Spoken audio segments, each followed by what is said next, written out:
এরিনাতে রয়েছে বাব্বা। হ্যালো। বাব্বা একজন বুল রাইডার। হ্যাঁ একদম। এই এরিনাতে আমরা 3টে ষাঁড় ছেড়ে দেব।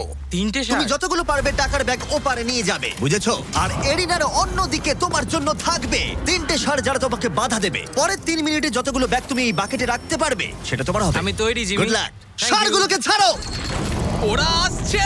বাপ্পা প্লিজ মরে যেও না। ওরা গেট দিয়ে ঢুকেছে আর ওর দিকে আসছে। আচ্ছা, ওরা ওকে তাড়া করেছে। ও, ওরা ওর পাশ দিয়ে ঘেঁষে চলে গেল। টাকাটা নাও বাপ্পা, চলো চলো চলো। ও টুপিটা খুলে গেল। ও এর মধ্যেই সিকিউর করেছে $10,000। বাবা তোমার পেছনে। কিন্তু কতক্ষণ ও ষাঁড়গুলোর থেকে দূরে থাকতে পারবে? ঠিক আছে চলো। ও আরো দুটো ব্যাগ নিল। তোর পেছনে আসছে। দৌড়াও বাবা, দৌড়াও। ও মাই গড। আমার ওই ষাঁড়গুলোকে দেখেই ভয় লাগছে। ও মাই গড।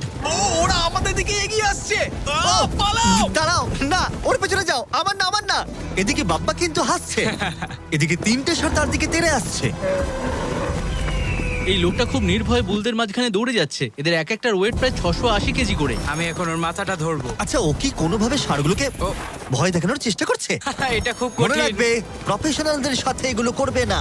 ও মনে হচ্ছে চ্যালেঞ্জটা জিতেই নেবে। খুব ভালো, তুমি জিতে গেছো। $50,000 জন্য কনগ্রাটস। Thank you. টাকাটা কিসে খরচ করবে? নতুন একটা ট্রাক কিনবো। আমি কেন অবাক হচ্ছি না, কিন্তু